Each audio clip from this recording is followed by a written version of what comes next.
بسم اللہ الرحمن الرحیم۔ 11ویں جماعت کے حصہ نظم میں دوسری نظم نعت، جس کی تشریح اس ویڈیو میں پیش کی جائے گی، یہ ماہر القادری کی لکھی ہوئی نعت ہے۔ نعت کے لغوی معنی تعریف کے ہیں، لیکن اصطلاح میں ایسے اشعار جن میں نبی کریم صلی اللہ علیہ وآلہ وسلم کی تعریف کی جائے وہ نعت کہلاتی ہے۔ شروع کرتے ہیں۔ پہلا شعر ہے: تو مقصد تخلیق ہے، تو حاصل ایمان، جو تجھ سے گریزاں وہ خدا سے ہے گریزاں۔ مقصد تخلیق کرنے کا مقصد، حاصل ایمان، ایمان کا حاصل، جو تجھ سے گریزاں بھاگنے والا، گریز کرنے والا، وہ خدا سے ہے گریزاں، یعنی جو تجھ سے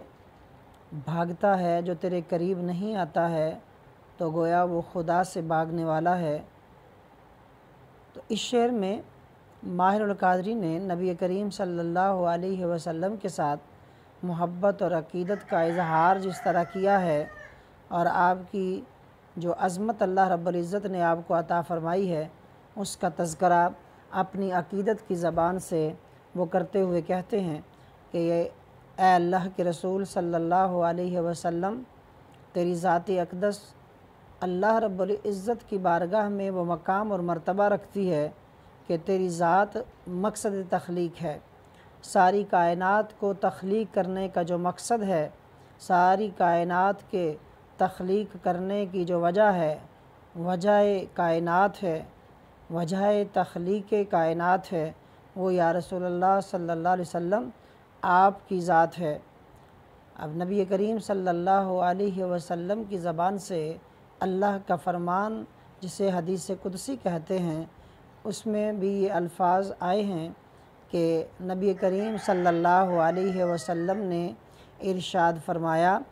کہ لولاک لما خلقت الافلاک، کہ اللہ یہ فرماتا ہے کہ اے پیارے حبیب صلی اللہ علیہ وآلہ وسلم، اگر آپ کو پیدا کرنا مقصود نہ ہوتا تو میں آسمان نہ بناتا۔ لولاک لما خلقت الدنیا، اگر آپ کو پیدا کرنا نہ ہوتا تو دنیا نہ بناتا۔ لولاک لما اظہرت الربوبیہ، آپ کو پیدا کرنا نہ ہوتا تو اپنا رب ہونا بھی ظاہر نہ کرتا۔ یعنی نبی کریم صلی اللہ علیہ وسلم کی وہ شان اور عظمت ہے کہ اللہ رب العزت نے اپنے ربوبیت کے اظہار کو بھی نبی کریم صلی اللہ علیہ وسلم کی تخلیق کے ساتھ جو ہے وہ مشروط کر دیا کہ اے حبیب پیارے صلی اللہ علیہ وسلم، اگر تجھے بنانا مقصود نہ ہوتا تو اپنا رب ہونا ظاہر نہ کرتا۔ تو نبی کریم صلی اللہ علیہ وسلم مقصد تخلیق ہیں کہ وجہ کائنات ہیں، اور نبی کریم صلی اللہ علیہ وسلم رونق کائنات ہیں، نبی کریم صلی اللہ علیہ وسلم مرکز کائنات ہیں۔ اسی لیے مولانا ظفر علی خان نے کہا، سب کچھ تمہارے واسطے پیدا کیا گیا، سب غایتوں کی غایت تم ہی تو ہو۔ سب کچھ تمہارے واسطے پیدا کیا گیا، یعنی ساری کائنات کو اگر بنایا گیا تو وہ نبی کریم صلی اللہ علیہ وسلم کے سبب سے بنایا گیا، اور سب غایتوں کی غایت تم ہی تو ہو، یعنی تم مقصد تخلیق ہو۔ مقصود کائنات رسول کریم ہیں،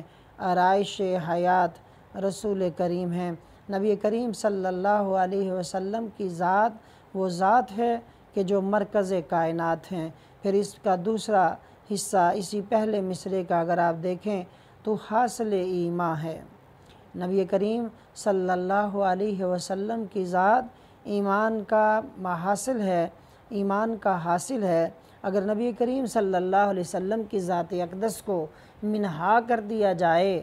تو پیچھے کچھ نہیں بچتا۔ اگر ایمان اللہ کی بارگاہ میں مقبول ہے تو وہ بھی نبی کریم صلی اللہ علیہ وسلم کی ذات کے سبب سے ہے۔ نبی کریم صلی اللہ علیہ وسلم کی ذات پر ایمان یہی اصل ایمان ہے جو کہ نبی کریم صلی اللہ علیہ وسلم کی ذات اقدس کی اہمیت کو اجاگر کرنے کے لیے اللہ نے قرآن مجید میں ارشاد فرمایا، قُلْ إِن كُنْتُمْ تُحِبُّونَ اللَّهَ فاتبعونی یحببکم اللہ، کہ اے محمد صلی اللہ علیہ وآلہ وسلم فرما دیں ان لوگوں سے کہ اگر ان کو یہ دعویٰ ہے کہ یہ اللہ سے محبت کرتے ہیں تو یہ لوگ تیری اتباع کریں۔ آپ ان سے فرمائیں کہ یہ میری اتباع کریں، یعنی نبی کریم صلی اللہ علیہ وسلم ان لوگوں میں اعلان کریں کہ وہ نبی کریم صلی اللہ علیہ وسلم کی اتباع کریں تو اللہ خود ان سے محبت کرے گا۔ یعنی دعویٰ ان کا ہے، اور دعوے کی دلیل جو ہے وہ یہ ہے کہ وہ نبی کریم صلی اللہ علیہ وسلم سے کتنی محبت کرتے ہیں۔ ان کا دعویٰ ہے اللہ سے محبت کا، اور اب وہ دعویٰ دلیل کا محتاج ہے، تو دلیل خود اللہ رب العزت نے بتایا کہ اگر تم اس دعوے میں سچے ہو تو تمہارے پاس دلیل یہ ہونی چاہیے کہ فاتبعونی، کہ نبی کریم صلی اللہ علیہ وسلم کی اتباع کرو۔ اب اتباع رسول صلی اللہ علیہ وسلم کے بعد ہوگا کیا؟ یحببکم اللہ، تو اللہ فرماتا ہے تمہارا دعویٰ تھا لیکن اب میرا دعویٰ ہوگا کہ میں تم سے محبت کروں گا، پھر تمہیں دعویٰ کرنے کی ضرورت نہیں، تمہارا کام ہے صرف فاتبعونی، نبی کریم صلی اللہ علیہ وسلم کی اتباع کرنا۔ تو اتباع رسول کے بعد اللہ کا تم سے محبت کا دعویٰ ہوگا، یعنی نبی کریم صلی اللہ علیہ وسلم حاصل ایمان ہے۔ اور ایک جگہ پر ارشاد فرمایا کہ من یطع الرسول فقد اطاع اللہ، کہ جس نے رسول اللہ صلی اللہ علیہ وسلم کی اطاعت کی پس اس نے اللہ کی اطاعت کی۔ یعنی اگر کوئی چاہتا ہے کہ ہم اللہ کی اطاعت کرنا چاہتے ہیں تو اللہ نے فرمایا اگر میری اطاعت کرنا چاہتے ہیں تو من یطع الرسول، تو پھر رسول اللہ کی اطاعت کرو۔ جب تم رسول اللہ کی اطاعت کرو گے تو یہ حقیقت میں اللہ ہی کی اطاعت ہوگی۔ علامہ اقبال کا فرمان ہے کہ مغز قرآن روح ایمان جان دیں ہست حب رحمت للعالمین۔ تو آپ جو ہیں وہ حاصل ایمان ہیں، تو نبی کریم صلی اللہ علیہ وسلم حاصل ایمان بھی اور ایمان کی جانبی۔ کسی عاشق نے کیا خوب کہا ہے، انہوں نے کہا سر تبا قدم اللہ کی شان ہے یہ۔ نبی کریم صلی اللہ علیہ وسلم کے بارے میں کہا سر تبا قدم اللہ کی شان ہے یہ، انسا نہیں کوئی وہ انسان ہے یہ، قرآن تو ایمان بتاتا ہے انہیں، قرآن تو ایمان بتاتا ہے انہیں، ایمان یہ کہتا ہے میری جان ہے یہ۔ سر تبا قدم اللہ کی شان ہے یہ، انسا نہیں کوئی وہ انسان ہے یہ، قرآن تو ایمان بتاتا ہے انہیں، ایمان یہ کہتا ہے میری جان ہے یہ۔ یعنی نبی کریم صلی اللہ علیہ وسلم جو ہیں وہ حاصل ایمان ہیں، جیسے وہ مرکز کائنات ہیں ایسے ہی وہ مرکز ایمان بھی ہیں۔ اگر نبی کریم صلی اللہ علیہ وسلم کی ذات پر ایمان اور نبی کریم صلی اللہ علیہ وسلم کے ذات اور کمالات اور فضائل اور محامد اور محاسن اس پر ایمان نہیں ہے تو وہ ایمان اللہ کی بارگاہ میں بھی مقبول نہیں ہے۔ پھر اس کے بعد دوسرا مصرع ہے اور اس میں وہ کہتا ہے جو تجھ سے گریزاں وہ خدا سے ہے گریزاں، یعنی جو اللہ رب العزت جو اللہ کے رسول صلی اللہ علیہ وسلم سے گریزاں ہے، اللہ کے رسول صلی اللہ علیہ وسلم کے قریب نہیں آتا، نبی کریم صلی اللہ علیہ وسلم کے فضائل و محامد و محاسن و کمالات و معجزات کو نہیں مانتا تو گویا وہ اللہ کو نہیں مانتا۔ جو نبی بارگاہ رسالت سے دور ہے وہ اللہ کی بارگاہ الہ سے بھی دور ہے۔ بارگاہ رسالت سے دور ہونا گویا دوسرے لفظوں میں وہ اللہ سے دور ہونا ہے۔ جو تجھ سے ہے گریزاں وہ خدا سے ہے گریزاں، یعنی نبی کریم صلی اللہ علیہ وسلم کی بارگاہ تک رسائی حقیقت میں بارگاہ الہ تک رسائی ہے۔ نبی کریم صلی اللہ علیہ وسلم کو اللہ نے وہ اختیار دیا ہے کہ اے حبیب پیارے جو تیری اطاعت کرتا ہے وہ اللہ کی اطاعت کرتا ہے، جو تیرے قریب ہوتا ہے وہ اللہ کے قریب ہوتا ہے، جو تیری تجھ سے محبت کرتا ہے وہ اللہ سے محبت کرتا ہے۔ مختلف انداز سے اللہ رب العزت نے قرآن مجید میں نبی کریم صلی اللہ علیہ وسلم کی اس شان و عظمت کو بیان کیا ہے۔ فرمایا وما رمیت اذ رمیت ولکن اللہ رما، اے حبیب یہ جو تو کنکریاں پھینک رہا ہے دشمنوں کی طرف،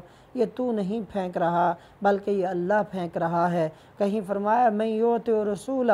فقد اطاع اللہ، جس نے رسول کی اطاعت کی اس نے اللہ کی اطاعت کی۔ کہیں کہا ان الذین یبایعونک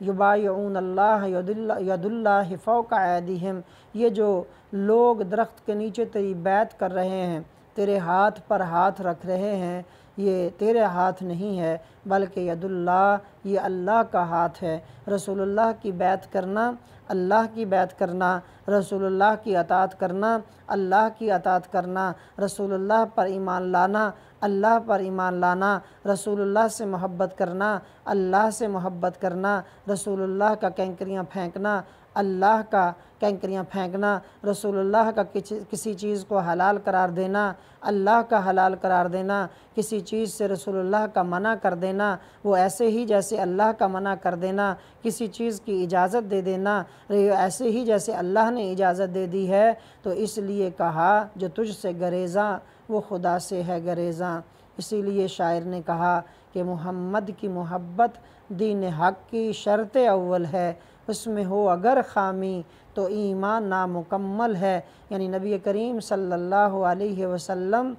پر اگر ان کی غلامی میں اور ان کی محبت میں اگر کسی قسم کا فرق ہے تو ایمان بھی مکمل نہیں ہو سکتا۔ حدیث میں آتا ہے لا یؤمن احدکم حتی اکون احب علیہ من والدہ وولدہ والناس اجمعین، کہ اس وقت تک کوئی مومن ہو ہی نہیں سکتا جب تک کہ وہ رسول کریم صلی اللہ علیہ وسلم سے